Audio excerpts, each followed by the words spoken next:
Bonjour à tous, j'espère que vous allez bien, Mosrat Hashem. On va aujourd'hui parler un mot sur Hanouka qui arrive dans quelques temps. On va faire plusieurs séquences dessus, sans bien sûr arrêter nos cours habituels de Paracha ou de Moussa. Mais c'est toujours bien de parler d'un mot de Hanouka qui arrive très bientôt. Il faut savoir que à chaque fois que le peuple est en exil, il est en dehors d'Israël, il est dans une galoute.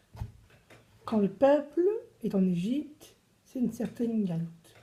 Quand le peuple quitte pour la première fois Eretz Israël, premier exil, c'est une galoute. Quand il le quitte pour une deuxième fois, encore maintenant en 2015, c'est une deuxième galoute. Il peut y avoir des points similaires, mais chacune a un message vraiment très crypté.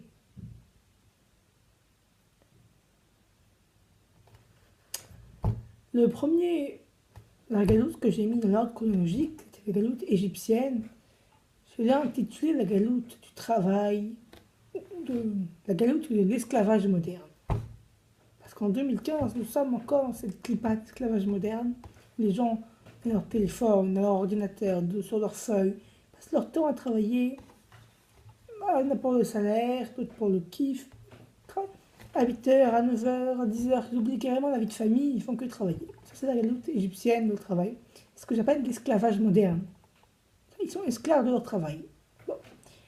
Maintenant, on va parler de la galoute grecque. La galoute, pas de la galoute grecque, parce que c'est pas une galoute. Il y a la galoute romaine, après l'histoire de Pourim, la galoute romaine, qui va faire la deuxième galoute. Après, je rappelle que Pourim, c'est après Hanouka, hein. C'est pendant la deuxième galoute. Mais la période grecque, alors eux ne font pas aller en galoute, ils ne destruisent pas le Beth Amikdash, mais il y a aussi, c'est une sorte de galoute, entre guillemets, c'est pas une exil, mais il y a un message négatif qui passe à travers le grec qu'on trouve encore aujourd'hui. L'image négative que la galoute d'aujourd'hui passe à travers le message grec et le message suivant. Les Grecs ne voulaient pas tuer les Juifs, ils voulaient les convertir, entre guillemets, à leur façon. En jouant au sport, avec les Jeux Olympiques, en allant dans des grands bains, en faisant toutes sortes d'activités qui n'est pas Kodesh. J'ai dit le mot convertir, c'est faux, c'est le verbe assimiler. Mais je pense que juif, ce n'est pas qu'une nature, on n'est pas juif que de nom, on est aussi juif dans l'acte.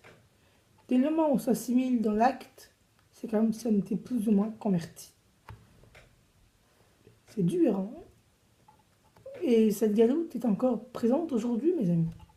Combien de gens aujourd'hui sont comme des morts, comme des fantômes devant un match de football pour attendre un but d'un camp ou l'autre, qui sont prêts à péter à télé pour attendre ce but. Qu'est-ce que c'est que c'est très grave. Mais je ne dis pas qu'on ne peut pas avoir de joie en voyant un match de foot, mais il faut toujours bien discerner l'excitation et de la joie. Ça, c'est le message de la galoute romaine, l'assimilation. Et malheureusement, mes amis, je ne peux pas vous garantir que nous avons gagné cette bataille. Quand dans beaucoup de pays d'Amérique, il y a 50% plus d'assimilation, dans d'autres pays, 30%, 20%, même en France, où les Juifs continuent quand même à se marier en juif, il y a quand même de l'assimilation, hein, je dirais, une bonne partie quand même, qui s'assimile au fur et à mesure du temps. S'assimile dans l'acte, il ne s'assimile pas que en se mariant avec des goïms. Ça on peut se marier avec une goïe et rester juif, évidemment. Mais ça s'assimile. Ça, c'est le message de la galoute grecque. C'est le message qu'il faut contrer. Et nous devons résister à cette assimilation en gardant nos signes juifs, en continuant en Torah et Mitzvot, et bien évidemment en montant en Eretz Israël pour ceux qui peuvent. Et c'est uniquement, mes amis, en contrant cette image de la galoute d'aujourd'hui, qui passe par le message grec, le message d'assimilation, qu'on aura gagné cette bataille, qu'on pourra faire Hanouka pleinement, en joie, et avec l'esprit de gagner, avoir gagné cette compétition, définitivement. J'espère que vous avez compris ce message. Je vois déjà 5 minutes 4 dans mon écran, c'est déjà trop. Et son message qui mérite 5 minutes 4. Donc on prie cette assimilation qui est massive. Et beaucoup de juifs maintenant, samedi de la Sina, vont au spa, à la piscine municipale. Ils ne se sont pas convertis, mais ils se sont assimilés. Ça, c'est très grave. Il faut les ramener. Et toujours se contrer de l'assimilation. Il y a des écoles juives, il y a des Beth-Knesset, il y a des signes juifs. Ça, c'est l'honneur du Ham Israël. Puis j'ai fait une bonne fête de Hanouka avec beaucoup de lumière.